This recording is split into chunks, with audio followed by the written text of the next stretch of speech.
నీ కుటుంబంలో ఐక్యత లేదా? సఖ్యత లేదా?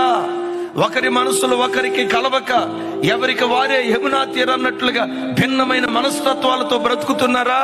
ఒక మాట మోకరించి దేవుని సన్నిధిలో మోకరించి, పరిశుద్ధాత్ముడా, నేను చేయాల్సిన పని అంతా నేను చేశానయ్యా, ఇక నా వల్ల కాదయ్యా, నా ఇంటిలో నువ్వు పాదం మోపి ఈ భిన్నమైన మనస్తత్వాలు ఐక్యపరచేటట్లుగా నా కుటుంబంలో ఐక్యత దయచే ప్రభు అని పరిశుద్ధాత్మను ఆహ్వానిస్తే ఆత్మదేవుడు నీ ఇంటిలో అడుగుపెట్టి సాతాను తలను చెతకగొట్టి భిన్నమైన మనస్తత్వాలను ఏకం చేసే శక్తి పరిశుద్ధాత్మ దేవునిలో దాగుంది. చప్పలు కొట్టు దేవునికి స్తోత్రాలు చెప్దాం.